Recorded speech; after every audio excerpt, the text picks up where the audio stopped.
Hello, everyone, and welcome to this Mindset Mastermind class, which I have entitled The Power of Love. I could have given it 101 titles, but at the end of the day, just like the Beatles said, all you need is love.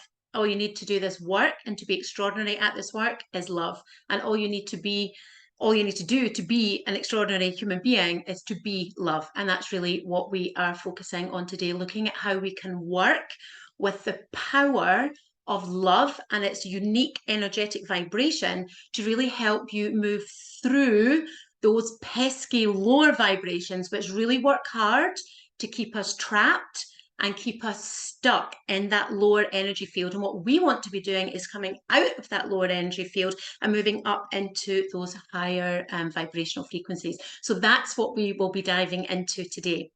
Before I dive into the teaching content, I want to share what I believe is a really powerful video. It's something that has impacted my life hugely from the moment I first heard it and every time I've heard it since. So I'll share my screen with you in a little moment, and I will be looking for some thumbs up to make sure that I've got the techie bits done right here. And what I invite you to do is keep your eyes on the screen at all times. I want you to watch what's happening on the screen, and I particularly want you to pay attention to the audience. Pay attention to the where the camera is rolling and the audience that you can see. So let me just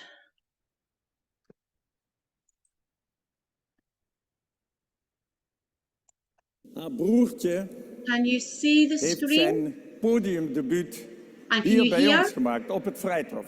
Her Perfect. little So just brother relax. had his Watch. first performance on stage here with us on the Vrijthof. I still see him sitting there between the violins. And now he is a fantastic violinist. Hij is een fantastische violist nu. U herinnert het zich misschien ook. Ik heb het over Enzo Kok.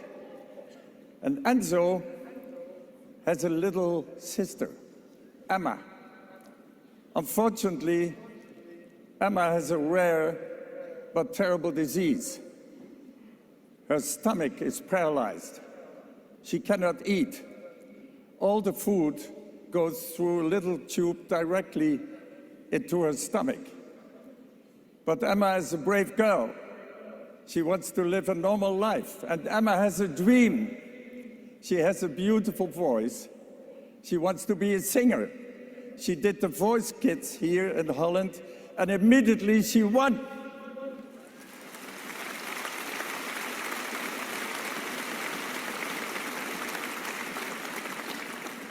She created a foundation to raise money to study this terrible disease and perhaps even in the future cure it. Emma, I think, is an example for all of us. Give her an enormous applause. There she is, Emma Kok.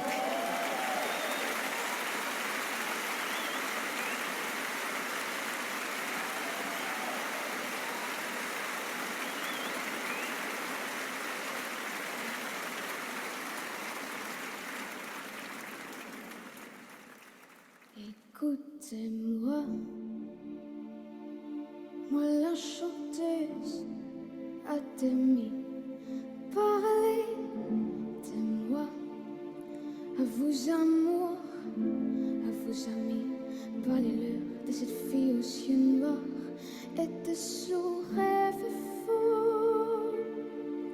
Moi ce que je veux, c'est écrire des histoires qui arrivent jusqu'à vous. C'est tout. Voilà, voilà, voilà, voilà qui je suis.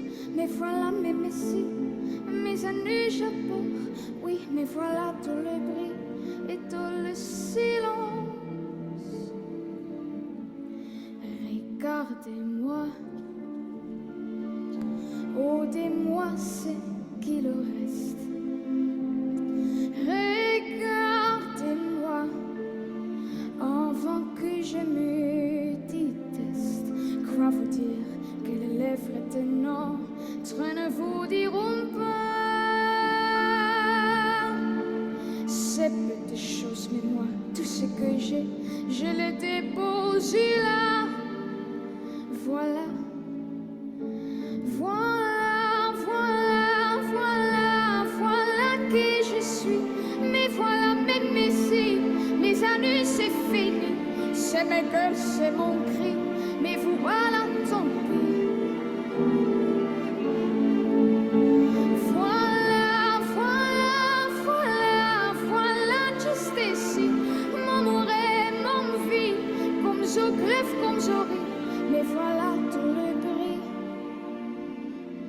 et tout le silence.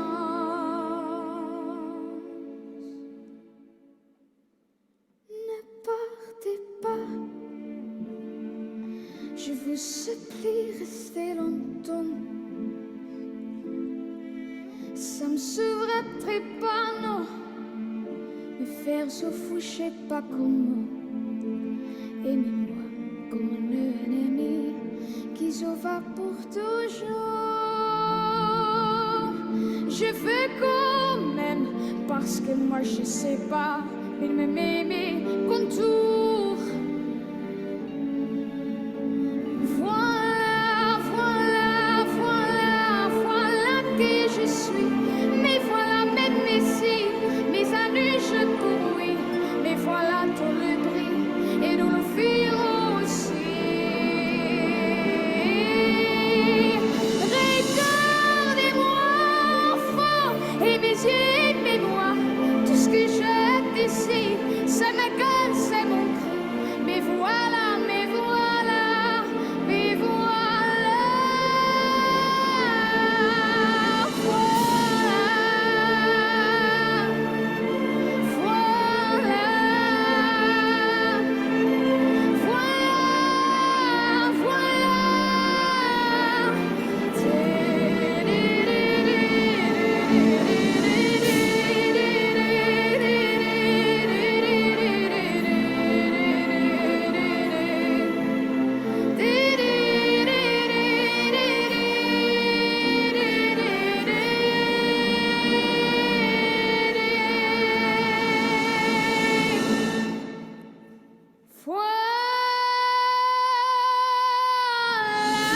Voilà, voilà, voilà qui je suis.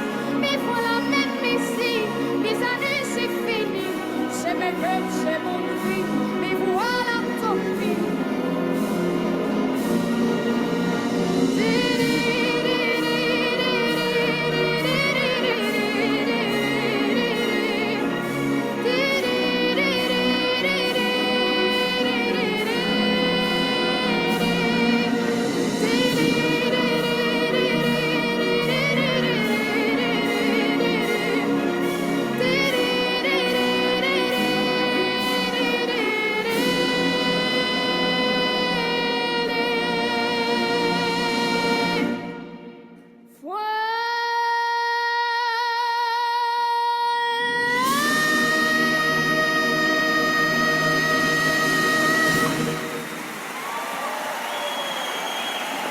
Bravo.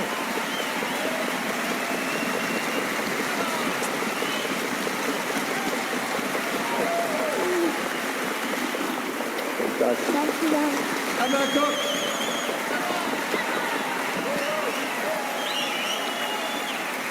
Anna.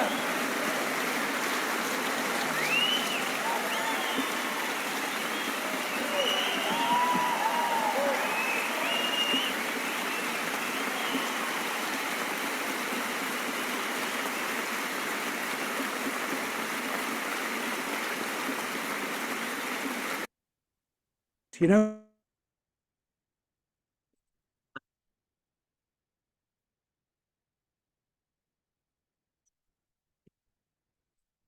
So how many of you felt that? Just give a raise of your hand. Did you feel that? I'm still crying every time. It just gets me right there. So I deliberately chose, gosh, whew, I deliberately chose to open this class called The Power of Love with that piece, because what that demonstrates is that 15-year-old slip of a girl. She was tiny, this tiny little thing on the stage, and she had adults, men in that audience, reduced to tears.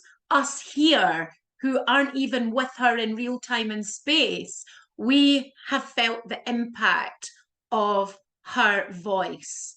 So this could all be about how voice is powerful, because it is, but it's also about love and how powerful love is. And so if we can be impacted in that way, if we can feel the love that she has for music and how much she wants to sing and perform, if we can feel the love that she brings to that track over space and time, because that's old now, but we can feel that in real time. That is the evidence. So this is the first lesson, the first teaching from this masterclass. That is the power of love.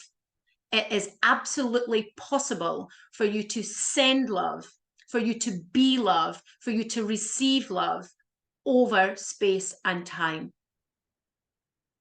And if you take nothing else away from this class today, that will be enough. Love transcends space and time. Love hits people. People feel the love that you send, just as we felt the love that Emma had executed through her voice, through her song. We felt that. We were moved by that. And if we can be moved by a 15-year-old girl singing, we have exactly the same capacity to move the people and the animals that we work with through our love, through us stepping up into the vibration of love. And that is what this Mindset Masterclass is all about. So these classes are designed separate from your animal communication work. These are beyond animal communication work. I just wanted to bring some in. This is what I love doing, so I wanted to bring them to you as an extra, and I'm happy to do that. Feedback so far is that you're enjoying what we're doing here. But this is my area of passion, and I bring what I can into your animal communication work in your hot seats and in our Q&A classes. But these Mindset Mastermind classes, whilst I try to deliver the teachings through the lens of you being an animal communicator and potentially out there as a professional animal communicator outside of this program, it's really important that you also know that all these classes are for you as an individual. Their focus is not just about you becoming an extraordinary animal communicator. The focus is about following these teachings and you will become an extraordinary human being. And your being an extraordinary animal communicator is just a byproduct. This is about you becoming an extraordinary human being, because I believe truly, wholly, that that's what we were all put on this earth to be truly extraordinary. We might not feel it, we might not know it, we might not get it, we might resist it like a brick wall, but I still believe that that is the destiny for each and every one of us. So let me dive into the teachings for today.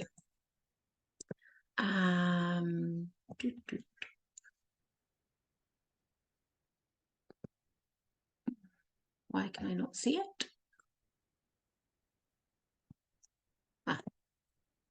Didn't realize I had so much open on my screen. Okay.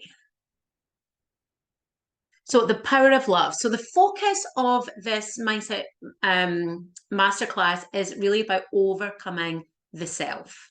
So I've called it overcoming yourself, but it is about overcoming yourself, overcoming the self, the physical body, and that lower energetic vibration that we often find ourselves not only living in, but sometimes feeling a bit stuck in as well. So I'll do an introduction to this class just to give it some context. I'll also give a very, very brief overview of the chakras, again, to give the deeper work context. The real work of this class is looking at the map of consciousness, but rather than going straight to the map of consciousness, I wanted to bring in the chakras just to contextualize it a little bit. And then we'll be exploring past programming, And whose responsibility? I should have taken that out because I decided to drop a slide. But seeing as it's in there, the slide's not, I have removed the slide. I will just tell you right now, it's your responsibility. So there you go. You got a step ahead, a few steps ahead here. It's always our responsibility to clean up our energy field and be responsible for how we think, feel, act, and behave. And as always, I will share some supportive concepts and ideas and signposts for you to go if you want to do more of this kind of work.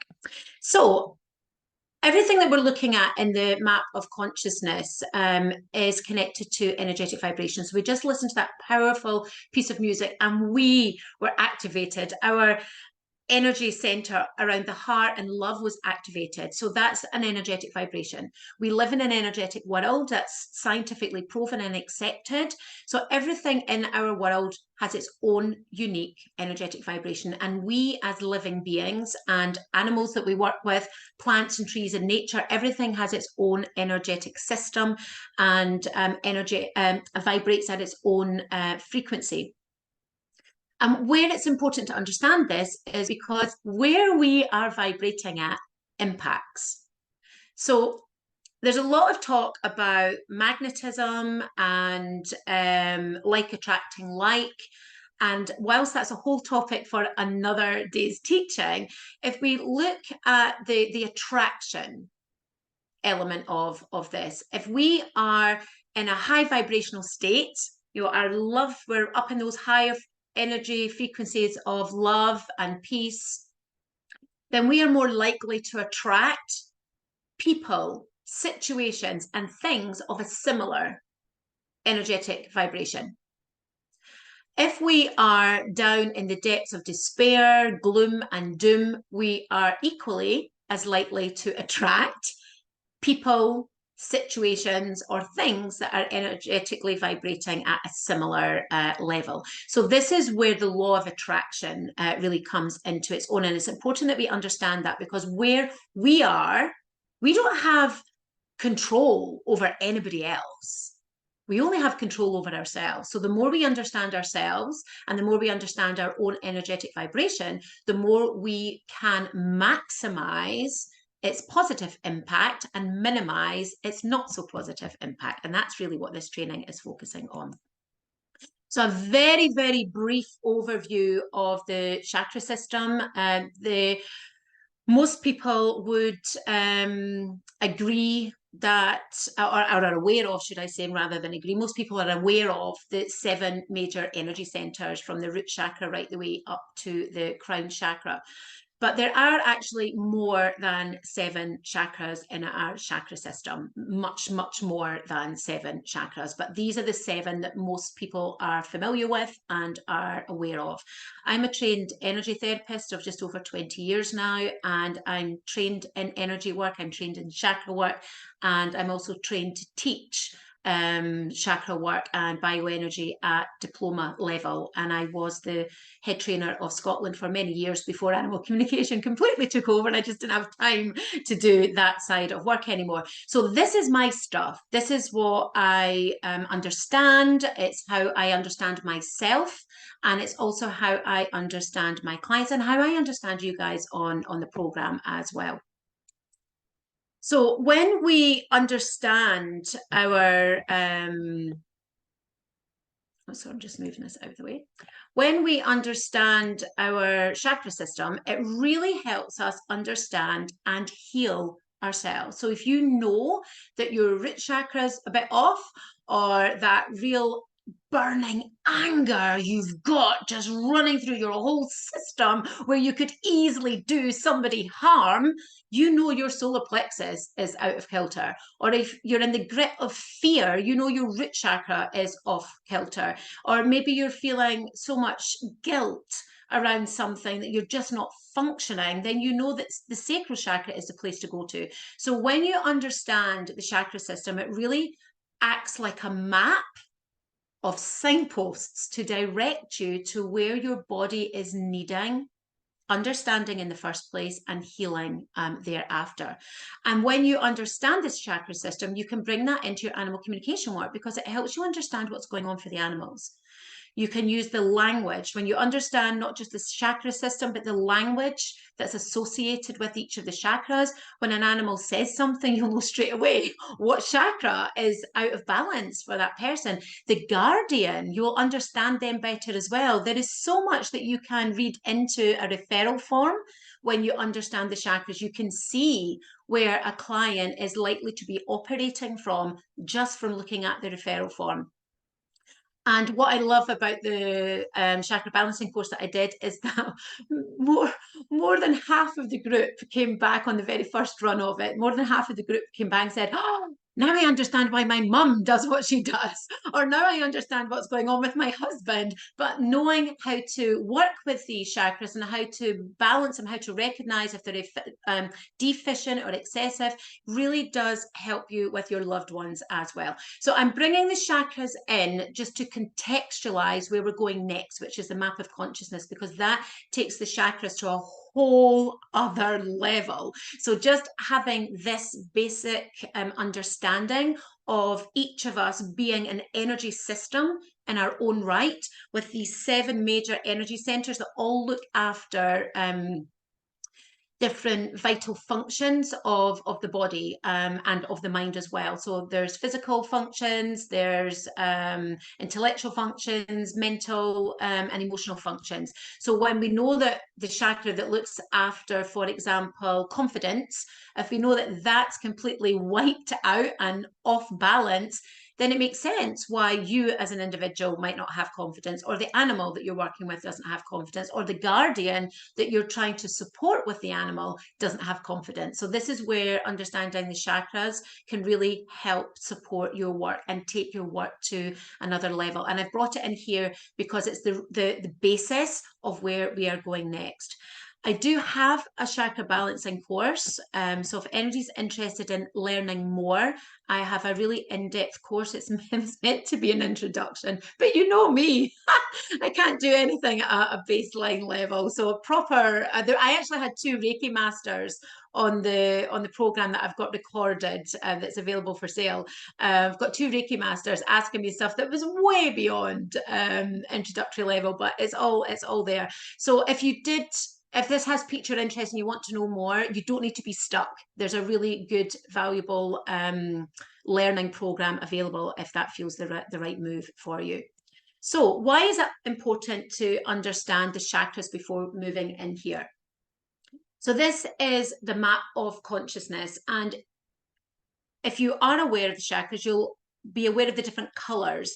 And why I really like David Hawkins' work is because he's actually lined up just about perfectly the colors of the emotions with the chakras. So this really resonates for me as a reference point, because as you move up through the different emotional states, it's like you're moving up through the chakras. So the root chakra is red. That's our base chakra. So the first set of emotions here are red. Then we move into the sacral, which is orange. So you can see orange. Solar plexus is yellow. The heart is green. The throat is blue. The brow chakra is, oh my goodness, what's the official color for that? Oh, purple. I'm so sorry. I just had a complete mind block there. And then enlightenment in the chakras, that would be white. So very, very close in how in its similarities to the chakra system that I'm very well versed in. So this system of reference really works for me. And David Hawkins wrote a book called Power versus Force, and this is where this has come from. And it was he took 29 years, nearly 30 years to create this, and he did it not from a place of energy work. He did it from a place of science. He's a scientist, so it comes very much from a place of science, which is quite unusual for a scientist to create a spiritual pathway. But that is really what this is. It's a spiritual pathway. So if we have a look down here at the lower, these are the shame is the lowest energetic vibration. So you can see this score here. So he scored all emotions on a chart from 1 to 1,000. So this is what these figures here mean. So these lower emotional states are in the lower frequencies, and then we've got the really going right up to the really highest vibration is enlightenment. And I just want to be really clear, you know that I like to keep things real and very grounded. There are not many enlightened beings walking around this planet. There really are not. And for you to meet an enlightened being is a really, really rare, incredibly rare occurrence. If you think about all the great ascended masters like Jesus, Buddha, they were what we would describe as enlightened beings. And it's quite interesting. When I did my shamanic practitioner training, one of the things that we were trained to do is transfigure to light. It's quite tricky to do, or I found it quite tricky to do. I actually found it quite scary the first time I transfigured to light. I think I stayed there for about 3 seconds and then I came straight back out. I was like, oh, that was quite scary because it was so powerful. It was so big, and I just do not have words to adequately describe the power. And that scared me. And I realized then that I was scared of my own power, because power often has a negative connotation. You know, people misuse power. People have misused power throughout history, and especially against women. So that feeling of power actually really scared me. My own power scared me, and what I could do with that scared me. But I kept at it, and transfigured to light many times now. But that's not my permanent state of being.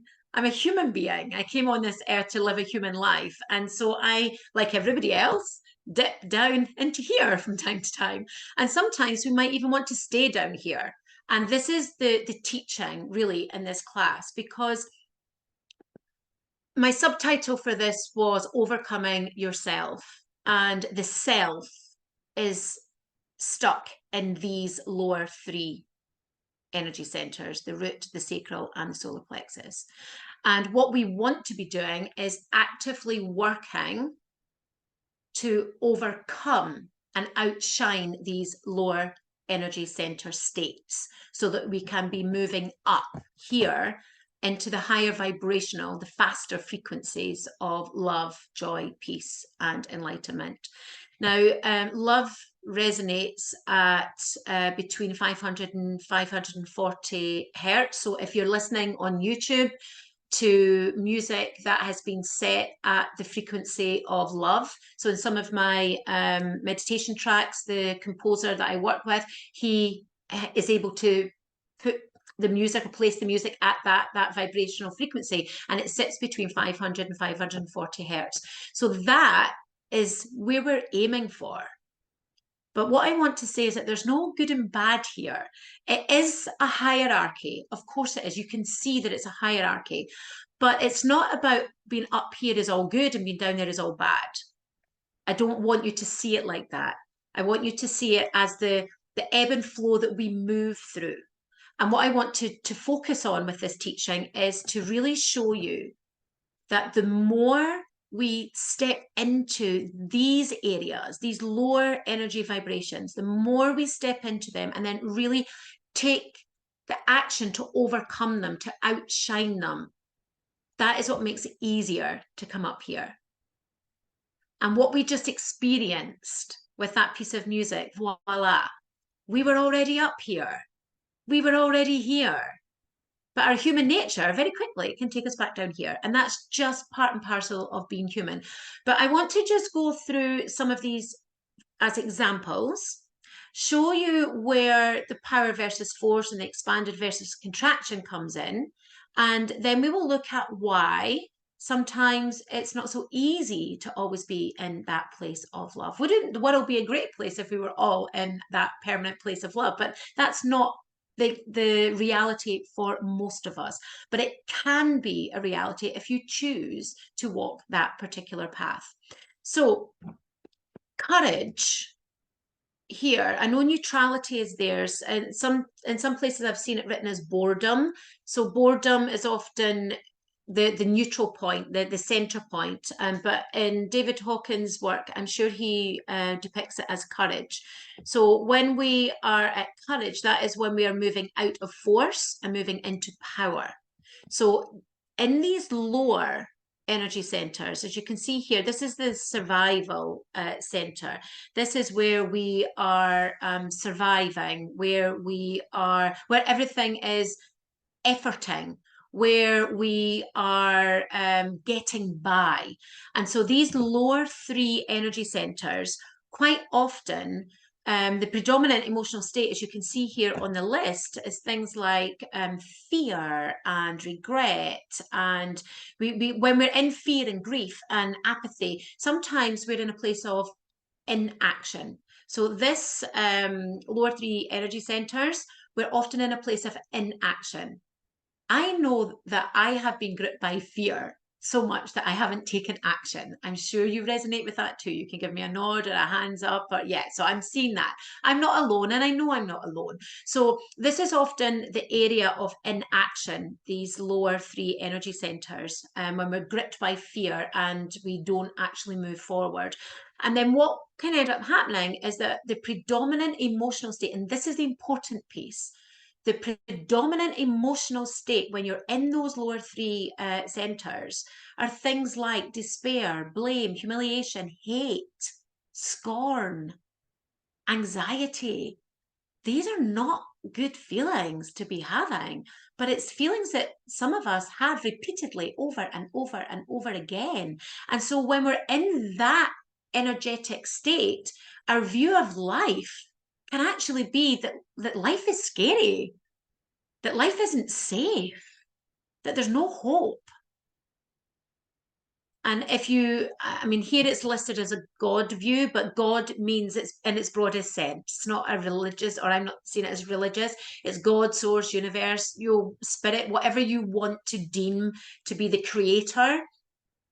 So our view when we're in those types of energy states, our view then is that God is vindictive and nasty and vengeful and takes from us happiness, takes people that we love from us. And so we can really be in a place of anti God, source, universe, because we can't see how it's a kind God, a loving God. And then the processing that we go through is we can be quite destructive and aggressive, and we can withdraw, we can become depressed, we can just abdicate from life. I'm sure we all know somebody that has quite literally abdicated from life. So this is the survival centers. These are the survival centers where often we're not taking action, we're often unable to take action, and then we start to view life from a less than hopeful place. And then we move up into the sorry, so it's the lower two energy centers. We move up into courage and pride here. That's the solar plexus. And actually, sorry, let me backtrack. Let me backtrack. I've just realized that I've said something wrong. It's just the coloring has thrown me there because it's not quite the same as the chakra. So anger and desire. Anger and desire, if I pick those two out, they're yellow, sorry, they're orange here on this slide. In the chakras, they're yellow, which is why I went to courage and pride. So anger and desire are the solar plexus emotional drivers.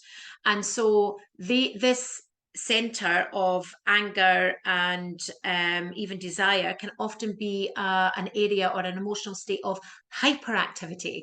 So if you think about being really incensed about something, like so angry and your whole body is enraged, can you feel that energy that's there? It's the absolute opposite of inactivity. And it's that whole fire in your belly. And that's where desire comes from as well. You know, that fire in your belly, that you really want something, that you're really going for something. So these are all connected to the solar plexus chakra, which is our fire center, hence it being colored yellow in the chakra system.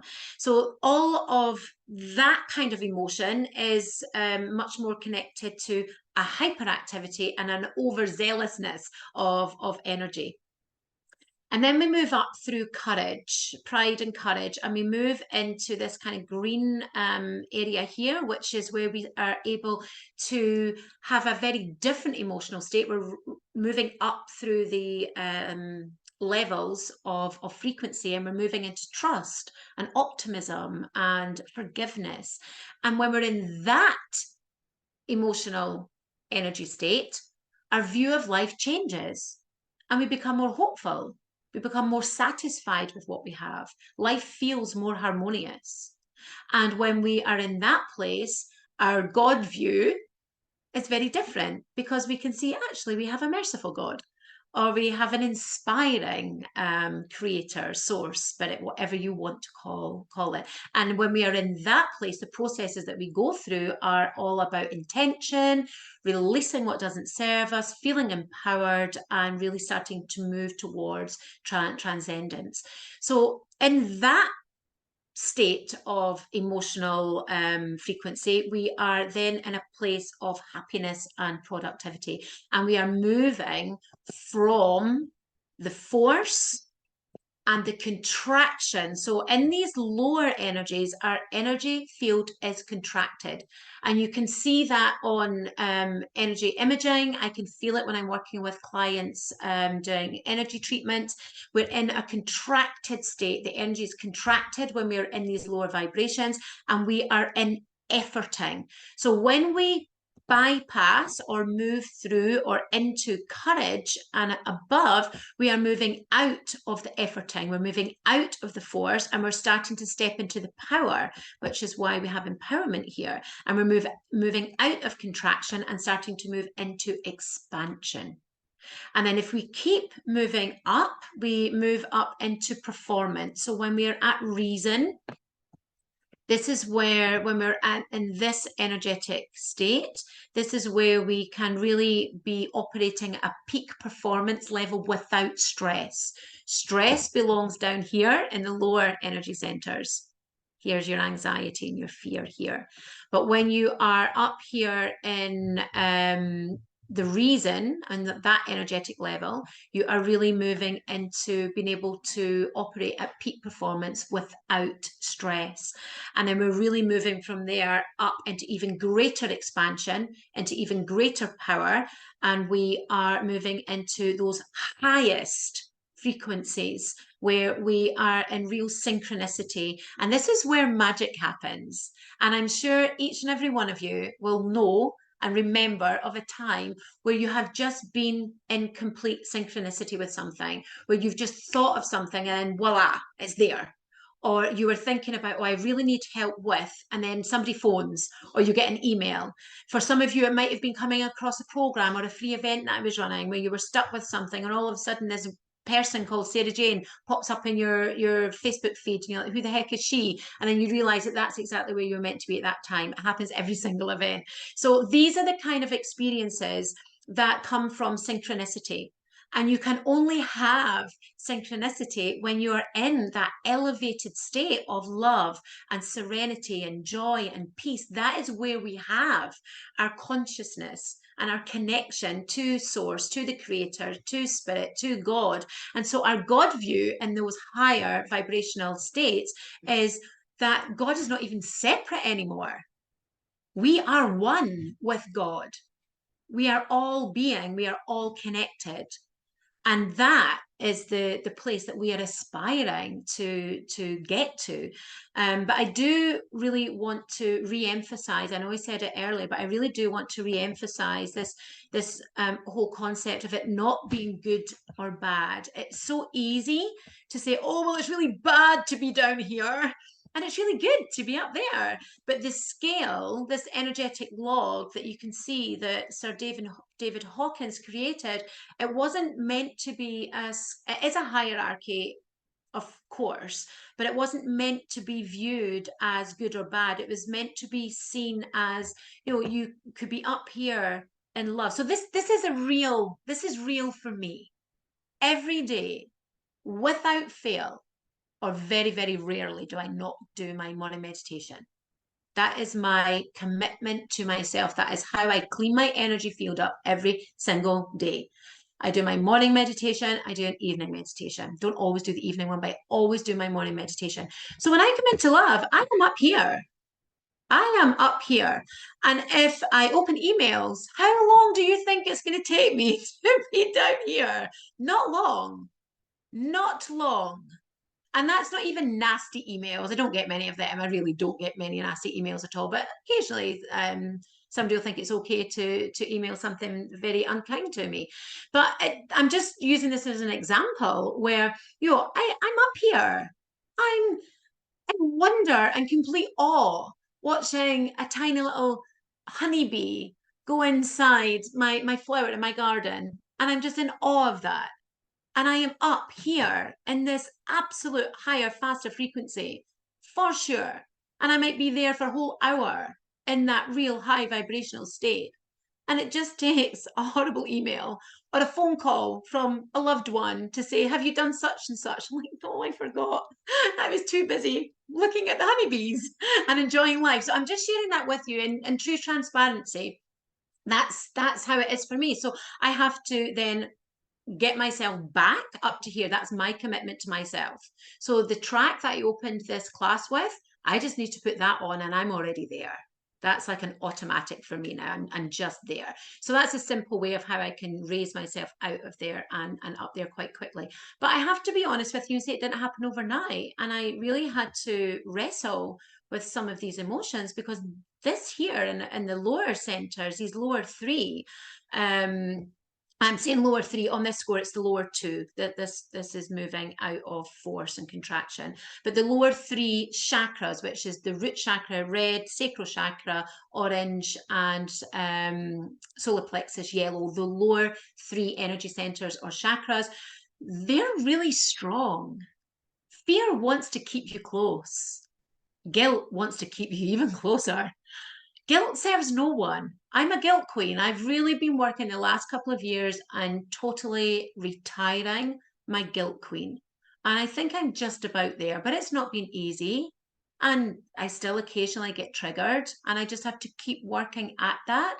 But anybody in the team here will tell you the shift that there's been for me around where I was a few years ago in terms of the responsibility that I would hold for every single client, every single student on the program. It's like, that isn't mine. But that was hard for me to let go because we can also be addicted to some of these emotions as well. And this is why I don't want you to see it as good or bad. So we'll talk a little bit more about that now.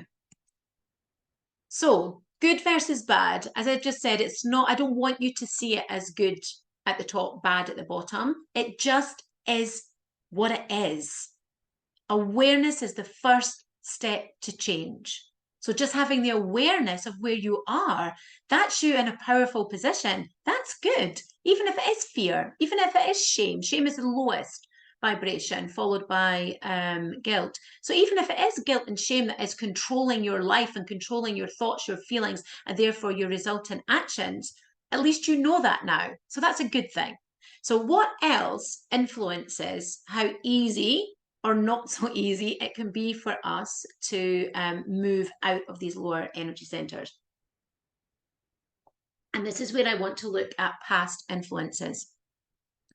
Because if we start at the top here, you may know the stories of your ancestors, you may not. But even if you don't know who your ancestors are beyond 1 or 2 generations, we just need to look at the stories in history to know that most of our ancestors, unless they were born into money, and even if they were born into money and privilege, especially for women, that didn't mean that you had an easeful life. It was a different set of struggles and survival. So when we think about our own ancestors and the ancestral history that we are aware of in our own families, and if we're not, we just need to look at history and we can see that most of our ancestors would have lived a life of struggle and survival. That's hardwired into the DNA. That's there. And that comes down through the generations. So next we look at our parents. Now, I don't know all of your stories. I don't know all of your backgrounds. But I just invite you to have a look at your own parents' lives. They may still be alive. They may no longer be with us. I have one parent alive, one parent passed. For both of my parents, life was a struggle. And one caused more struggle for the other. So when I look at my own parents, their life was struggle. When I look at my grandparents, both sets of grandparents, that was struggle, very different struggles, but very much survival. It was about survival. And I'm fortunate enough to know my great grandmother on one side. And so her life was a life of struggle too, a life of surviving in a time where she was widowed with two young children under the age of two. That's not easy back in the year dot. It's not even easy now. So when you look at your parents, I just invite you to look at what kind of lives have they lived? Where might they be stuck in those lower energy centers of survival, of struggle, of getting by? Because whatever's going on for them, I can just about guarantee you, unless they taught you otherwise, and most of us don't know how to do this, um, unless they taught you otherwise, you will be following a very similar pattern. So the fears that your parents and ancestors had are likely to be in your DNA too. So this is where this question over here, because when we look to those higher moving, faster frequencies, love, joy, peace, enlightenment, that's when we are in the Tao. That is pure Tao. That is where we want to get to. That's where we're striving to be. But none of us, and I'm talking for the whole world, so let me just adapt that slightly. Nearly none of us, nearly all of us are not programmed to be living life in the Tao because our parents didn't know how to do that. And that's not their fault because their parents before them didn't know how to do that. And I don't know about your individual stories, but I sure as hell know that neither my mother nor my father or my grandparents on either side, they did not have the time in the day to be sitting navel gazing. That would be a luxury. My grandfather was a shepherd on one side. My grandfather was a shepherd. He was out on that hill at 6 o'clock in the morning and didn't come back till it was dark. And if there was a sheep missing, he was out there and on foot with his dog. This was long before the days of motorized sheep herding. It was the shepherd and his dog. So did my grandfather have time to sit and navel gaze and contemplate what energy state he was in? No, he just wanted to go home, have his dinner on the table, and get to bed because he was going to be up in a few hours. So when we look at it from that angle, there's no blame. This is not about blame. It's so easy in this generation, in this time, to blame the parents. But let's look beyond our parents and look at their parents. What were our parents taught? And if they weren't taught the skills that we needed from our parents, then it's not their fault. And with the exception, and I always like to say this out loud because it's true, but if you know me well enough, you'll know that you would know that I would be making this exception anyway. But unless you were born to a parent that was a narcissist, that had some kind of psychological disruption, most parents want to do good by their children. Most parents want to do the best for the children. And if you are a parent, you will know that you have wanted to do the best for your children, but you might not always have got it right. I know that I haven't always got it right, but I know that I've always wanted to do the best. And I believe that our parents were no different, as were their parents before them. So just that piece about parents is really important because I don't want there to be blame. I don't want you to go away and be like, oh, blame my mom if only she loved me more, or I blame my dad if only he had shown me what it was like to, have a love of a man in my life. It doesn't matter what the story is. Doesn't mean it's not true for you. Does not mean that it's not true for you. It just means that you have opportunity to recognize it and remove the blame. I'm trying to go back a slide. Let me see if I can go back, because when we are in, here we are, blame, you see? When we are blaming the parents for everything they never did for us, we are stuck here. And what we really want to be doing is moving out of there. So remove the blame. Remove the blame. They would just blame their parents in turn. And then in turn, they would blame their parents. And it's just not helpful because I believe everybody anywhere in the world is doing the best they can with the limited skills, resources, education that they have available to them at any given time. So then we come from the parent. So this is looking at the past influences that may make this work less easy for us. So the ancestral struggles that are inherent in our DNA, our own parent struggles. And then we want to look at addiction. Some of these lower energy vibrations are really addictive. How many people are addicted to stress? So many people are addicted to stress, and there's that fine line. I'm one of them, or was one of them, that fine line between positive stress and negative stress. But it doesn't actually matter. The impact on your body and on your cortisol levels is exactly the same. So when you are really trying to manage yourself, your thoughts, your feelings, your actions, your health, your body, then we need to look at the areas in those lower vibrations where we might actually have addictions. I was addicted to guilt. The guilt queen, just pile it on. I can take that. I'll take the guilt for that as well. I'll take the guilt for that too. Like ridiculous. And I've really, as I said before, I've been really unpacking that over the last couple of years. And I'm really in a place now. It's like I'm just not, I'm not taking that.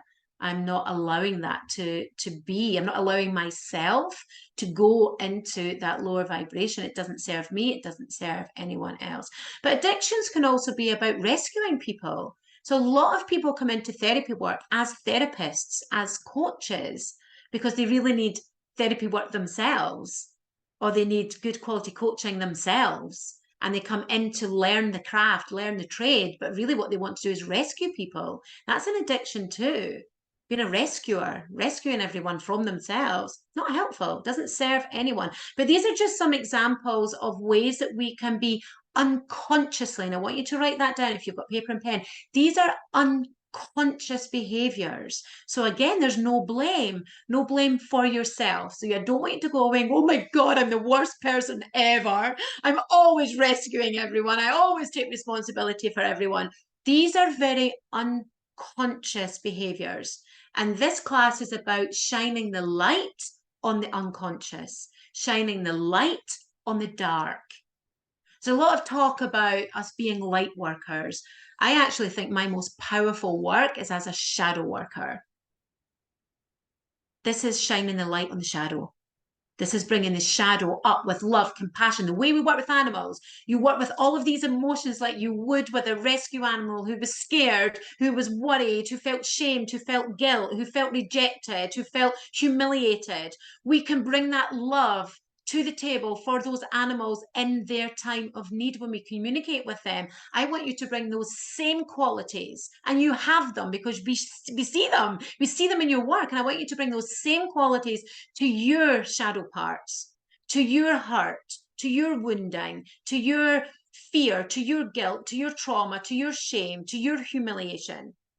Bring that same level of love, compassion, understanding, and patience. And that brings us on to the next one here, because we are living in a different time. And I believe that we have all chosen, been selected to live in this time. We are here meant to be doing this work.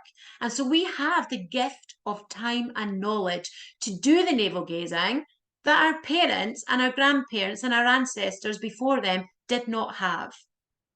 So see this as a gift. This is a really remarkable time to be living. We are just in a completely different energetic, worldwide, global energetic vibration than we have been before. This is a magical time to be living, and an even more magical time to be doing this work. When I hear my daughter, she's 24, when I hear her talk, I'm like, oh my gosh, how do you know all of this stuff? Like what I would have given to have known all of that at 24. We are just in a different time. So I'm seeing this as a gift for all of us. We're here because we're meant to be. So we have the gift of time to do the navel gazing that our parents and forebearers didn't have, and we have knowledge that they didn't have access to as well. And this is where past lives come in on two levels. Past lives for us as human beings, because many of us will have lived many lives. And so when we start feeling or experiencing things that have us questioning whether this is something from a past life, and I know that's certainly been my lived experience, then I know it's because that past life trauma, hurt, wounding, whatever it is coming in now, because I have the time, the knowledge, the contacts, the resources, the experience to be able to work with that and heal that past life in this real time now. And then we have past lives with the animals that we're working with. So bringing this back to you guys as animal communicators, the past lives of the animals are coming up because you have the training, the skills, and the access to what you need to help an animal clear a trauma from a past life too. It's a really, really powerful time to be living. But as it says on the left, hardly any of us have been programmed to live in the Tao. We've been programmed to live in fear, scarcity, lack, survival. Hands up if you recognize those energy states: fear, lack, survival, much more than love, joy, happiness. We're not programmed to live in that state. And when I look at my mom, God love her, when the heck was she meant to find time to be joyous and happiness in the moment when she's raising two rebellious teenagers on her own? Like, it just was a different time. And please don't get me wrong, my mum did bring lots of joy and happiness to our lives, but it's a very different angle from what we know now. And so I think we're in a really powerful place here, but I think it's important to be aware of your past influences. And that's why we can sometimes find ourselves going back into fear, into lack, into scarcity, into survival, because that's the bit that's programmed in. So we want to change the program. That's what we want to do. We want to change the program. So when you are feeling stuck, whether that's in your work as an animal communicator, whether that's in your wider life, or whether that's when you're outside of this program and you're out there as a professional animal communicator and you're feeling stuck, I want you to remember this class and start looking for the trapped energy. Where is the trapped energy? Where is that energy trapped? Is it in one center? Does it traverse through a couple of centers? So anytime you have an emotional reaction to something, notice where you're at. Remember, understanding and awareness is the first step of change. You can't change that deep connection to scarcity and lack and survival if you don't take time to notice it. So when you have a strong emotional reaction to something, notice where you're at. Have you dropped into those lower energy centers? And then the real question is, how can you outshine that? How can you outshine that lower vibration with something higher, something faster? How can you bring the love in? I always go to love. That's where I go. But this, guys, this is the work. This is the work, the outshining it. Now, I just want to put a little caveat in here because if you are stuck in fear, guilt, shame, whatever the lower energy is that you're stuck in, please know that you can stay there if you want to. You can stay there if you want to. You don't have to do the work. It's a choice. It's a decision. That's all it is. Just a decision. But even if you choose to work on it, you might want to stay there for a little bit. You might want to have what I call a pity party. And I just want to be really, really clear. I do not think there is anything wrong with a pity party. I think pity parties can actually be hugely healing. I'm a big fan of Marshall Rosenberg's work, and he talks about compassionate communication. And one of his chapters in his book, Compassionate Communication, or Nonviolent Communication is the title of his book, and the chapter called Compassionate Communication, it's where when we're in that pity party place, that's us bringing compassion to ourselves. Because if we're crying and under the duvet and eating ice cream or binge watching a Netflix series, feeling sorry for ourselves, that's us bringing compassion to ourselves in that moment. And if we can't do that for ourselves, then who the heck else can? So that approach to a pity party, I think, is actually very healthy. Cry your tears out, punch into a pillow, do what you need to do. Bring that love and compassion to what you're feeling right now. Where a pity party stops being helpful is if you're still there a week later. So allow yourself to be in the throes of wherever you are. The next step is getting out, it's climbing out of there. So this is the work. What can you do to raise your energetic vibration? That is what I mean when I talk about outshining it. You want to bring something higher in. You want to bring in, remember that chart? The higher vibrations, they're going to smash those lower vibrations of 20, 50, 70. Love starts at 500. You go straight to love and you're going to smash out a vibration that's operating at 20, 50, 70, even 100.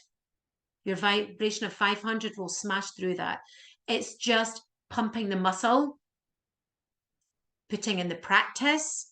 And I promise you, from my own lived experience, the more you commit to this and practice it, the quicker you can get there. Does it mean I'm never wounded? No, it doesn't mean that at all. I'm a clairsentient. I feel deeply. I wound deeply. But the thing for me in doing this work is that I no longer wound as deeply as I did in the past, and I don't stay wounded.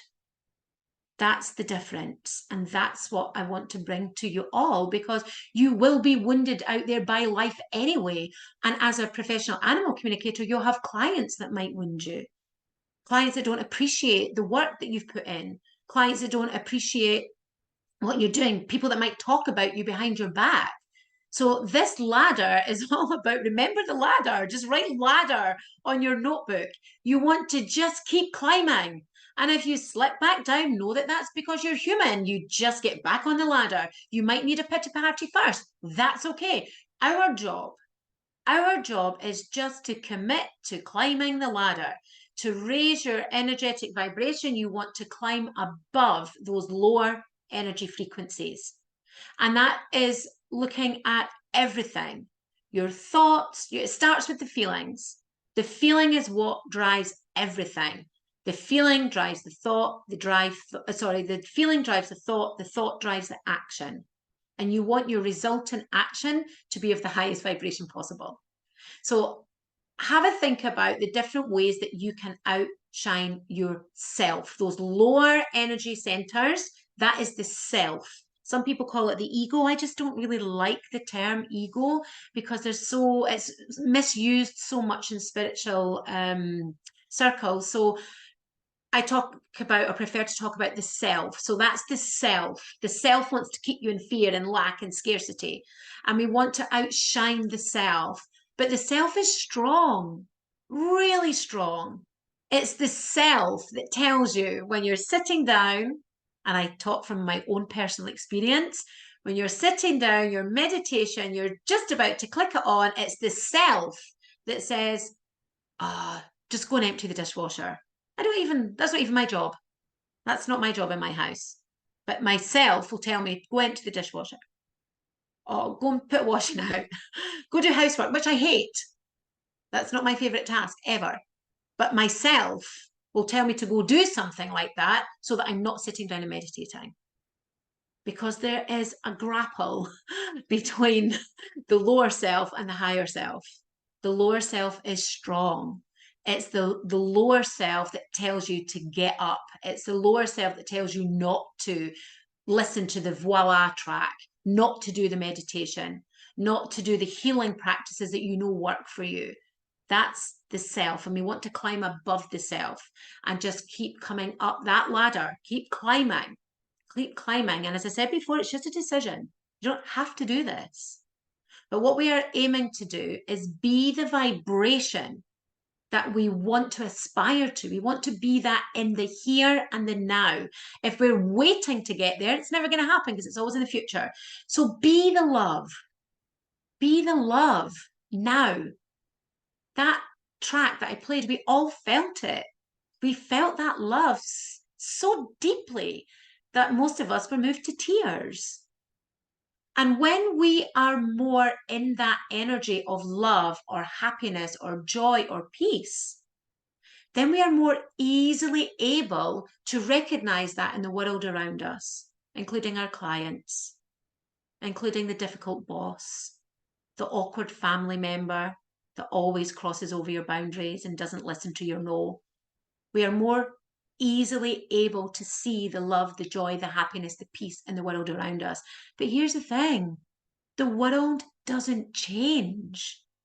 It's us that changes.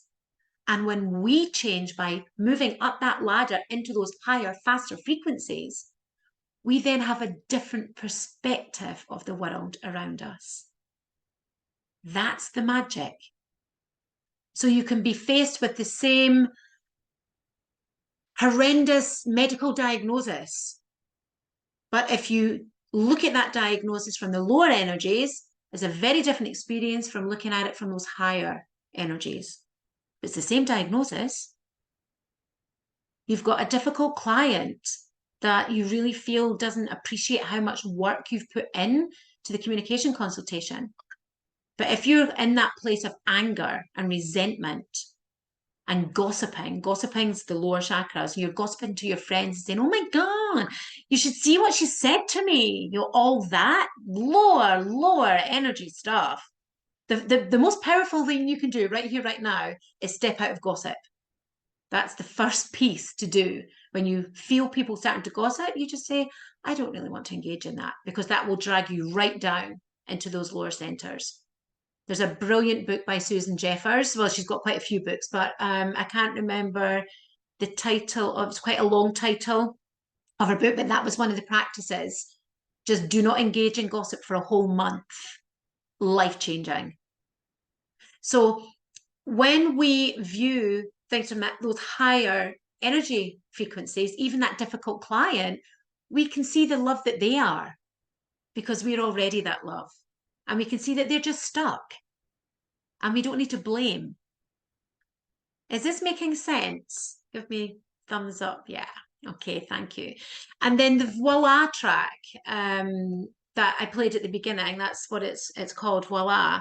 And that, for me, that's where I go. If I have to approach something that I know is going to be tricky, that's a 7-minute YouTube clip. I don't even listen to the intro anymore. I just go straight to the music. It's about 3 minutes. And I'm already transported to a place of love and connection. And so when I go into that difficult meeting, or I go into a difficult call, or I've got a difficult email to write, I'm already in a place of love and connection. And it's just easier. Life is easier, but it's a practice. It is a practice. And like everything, we need to practice at it. And remember the cycle of the past influences. Remember that they're there. And some of my, I hope this is helpful to share some of the pieces that I've had to work on, is being persecuted in a past life for being a healer. So that was a massive one for me. How was I meant to bring my healing gifts into the world when I had this unconscious, for many years, pattern of it not being safe to be seen, not being safe to actually be a healer? And then it didn't help when my family all said, what? You're doing what? You're packing on your job. Oh, you'll never make a living out of that. So that didn't help. That just fueled that unconscious pattern that was really embedded in there from a past life. So that there's an example of one. So when we have these very unconscious drivers, we need to be more conscious, more aware of that chart, and looking at where we get sucked down into those lower energy vibrations, and just ladder, that'll be the word, ladder it. That can be the catchphrase. Just ladder it. Get on the ladder and just climb. Even if it's only 3 rungs, just climb. That's the piece. So this is where I took the slide out that said whose responsibility, which was on the intro, and it basically just said yours. If you are waiting for somebody to come along and elevate you up to enlightenment, it's not going to happen. It's not going to happen. This is the work. Only you can do this. It's your energy field. You're the only person that is responsible for it. You're the only person that can do the work. Does that mean that you can't have help? No, of course. I've had lots of help. So it's not that you can't have help and support, but ultimately you are responsible for your thoughts, your feelings, your actions. And if you're in a place in your life that you are not liking because you're grumpy, because you're in fear, because you are speaking badly about people, then just check in. Where is that trapped energy and how do I rise above it?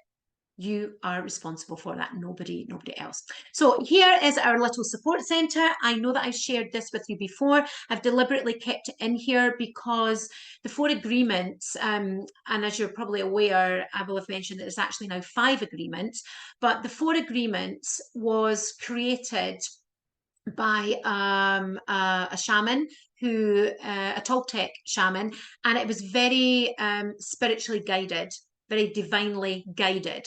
So I've kept it in because when we aspire to work and live our lives by these 4 agreements, we're already in those higher energy vibrational frequencies. So the 4 agreements stands from the last class that I did, but it also still stands here as a really good support for you in learning to step back and let go of the self that will pull you into, oh my God, did you see what he said about me? It's like, take nothing personally. It's more about them, less about me. And then Michael Singer, I love his work. I really love his work. So I read the Surrender Experiment quite a while ago. The first 2 are books, The Surrender Experiment and The Untethered Soul. But he also has a podcast. And he's just, I find him really joyous to listen to because he just talks about that nothing matters. Nothing matters. Just be. Just be. And his book, The Surrender Experiment, it was a really phenomenal read. That was a game changer for me many years ago, where he just surrendered to everything that was happening. He was a yogi. He just wanted to do yoga every day, and he lived in a caravan in the woods or a car in the woods. And that's just what he wanted to do. But life took him on a different path, and he just surrendered at every stage and ended up creating this amazing community that did really good work for people in the out in their own spiritual community, but in their also in their physical community. And then some big bad corporates came along and sued him and his company, and it was like horrendous. But he just kept surrendering, and the lawyers that he needed turned up at the right time. And it's a really great example of always working to move out of these lower energy centers. And his podcast is great. You can just put it on while you're making tea or whatever. So I really do recommend his work. I know that I've recommended Dr. Joe Dispenza before as well. He's not the only person that specializes in getting over the self. That is his work. But he's not the only person that does it. So you might have somebody else that works in that arena that you prefer. I just probably have done most of my discovery work through Joe's stuff. So that's why I would recommend him. Any of his meditations, I know the ones from kind of 2020 up to quite recently.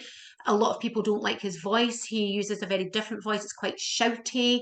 I didn't like it when I first started listening to it, but I'm sure he would be the first person to say, get over yourself. That's the self saying, I don't want to listen, not listening, I don't like the voice. That's an example of yourself leading the way. But his meditations more recently have changed. There's a real softening in them, and there's a change in the music. The last one that I did, the most recent one that I did of his a few weeks ago now, the music was actually quite dancey. And I actually started to giggle because I had visions of him being on the stage doing kind of like rave movements on the stage to this really dancey music. It's not traditional meditation music at all. But I know that this is his area of expertise.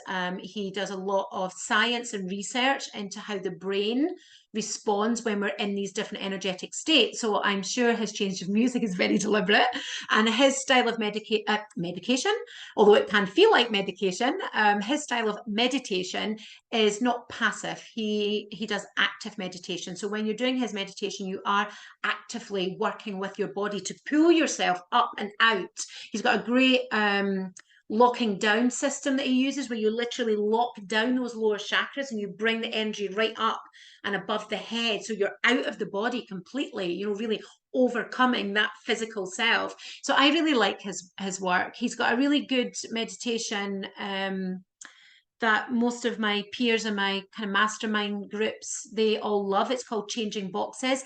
It didn't resonate for me on the first hearing. I knew exactly what he was trying to do, just with my, you know, my own training and belief clearing and in NLP and QTT. So I knew exactly the focus of the meditation, what it was that he was doing. It just didn't land for me. So I went and created my own.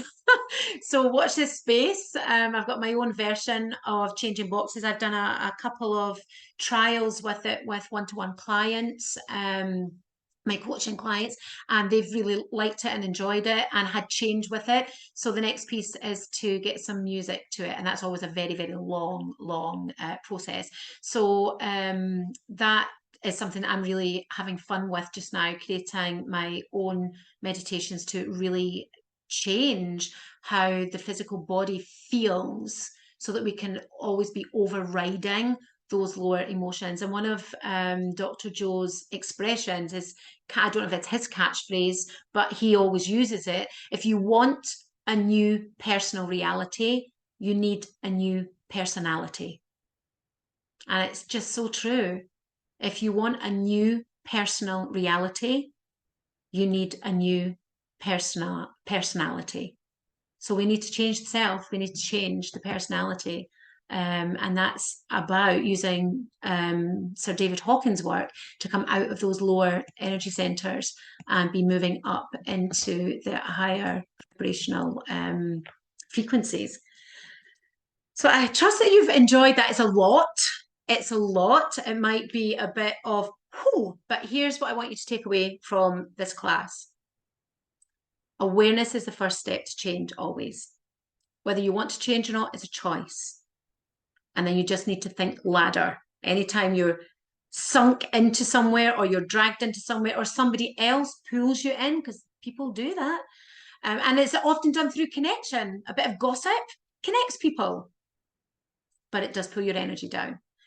So just remember, ladder. What can I do right now to climb a couple of rungs above where I am? What can I do right now to outshine this feeling? I'm in fear. Where do I go? You might want to go to the fear, and that's okay. That is a practice by itself. You can't just go straight up to love and just rise above the emotion. I quite like to look at what's there and understand it from that real animal communication perspective. Like, we're going in there, the red flag, that's the way that I deal with my own. So I do like to go in. I don't stay there long. I can do that in 5 minutes, right? Okay, what's this fear? Where does it come from? What's driving it? What do I most fear is going to happen? What does that shadow part of me need right now to feel safe? And then I put that in place, and then I'm up. You can use music. I have playlists for everything. I have got a joy playlist. Stick that on and straight there into joy, because every single track on that playlist lifts my energetic vibration into a place of joy. So there's some easy things that you can do to help yourself move up that ladder and outshine those lower vibrational frequencies. But the real key here is, if you are feeling a bit overwhelmed with it all, remember it's a practice. It's not going to happen overnight. I've been at this for years. It's not going to happen overnight. But once you commit to it and start pumping that muscle of practice, it happens really quickly. The change happens really quickly. And here's an extra piece which I hadn't planned to speak about. When you start to have that change and others around you see and feel that change, even though they haven't asked for, even though they don't need your permission, something on the unspoken ripples out, and you actually grant permission to the people around about you to create change in their lives too. And that's really powerful for our children, for our parents, I'm seeing elderly members of my family do things, say things that they wouldn't have done 5 years ago, 10 years ago. And I just feel really blessed that I've been able to be a part of that. And that when they leave this earth, their energy field is cleaner than it would have been if I hadn't committed to the work and gave that example. Because we lead by example, leaders go first, and you're all leaders. By the very fact that you're here doing animal communication, you're leaders. You're going to go out there and you're going to lead. Leaders go first, and then others follow. And that's hugely powerful, magical, and transformational for the people around you. A little caveat in there as well, just to keep the balance. When you commit to this work and you start to change and your energy vibration does lift, you will become lighter. The higher those numbers, the lighter your energetic vibration and the more light you have. There will be some people in your circles, even in your family, that will be repelled by your light. And it's just because it shines on their darkness and they're not ready to look at their darkness. So there may be people that don't like your light, and one of two things will happen. Either they will keep trying to drag you back down to their comfort zone. That's a normal control drama that happens through the solar plexus. Or they might just fall off and out of your circles. And that's not a bad thing, because you're not a match anymore. You're up here, they're down there, not a match. So there might be some people that don't like the change, resist the change, pull you back or try to pull you back. And there may be other people that are repelled and just take themselves away. But one thing, again, I really didn't plan to talk about this, but one thing I remember somebody saying to me, this is about 16, 17 years ago now, and they're like, you've changed. I was like, of course. Why would I want to stay the same? Like, really? Why would I want to be the same Sarah Jane that I was or have been for the last however long? So just know that you don't need to justify yourself if somebody in your circle or circles doesn't like the change and is questioning the change. You can simply say, of course I've changed. My commitments to my own growth. Why I wouldn't want to be the same. You don't need to justify or explain anything. So I really hope that this has been helpful to you in understanding that map of consciousness and understanding where you might be at any given time and how you can rise above to always be operating at an energy frequency that is above those lower energies that really do quite literally suck the life out of you.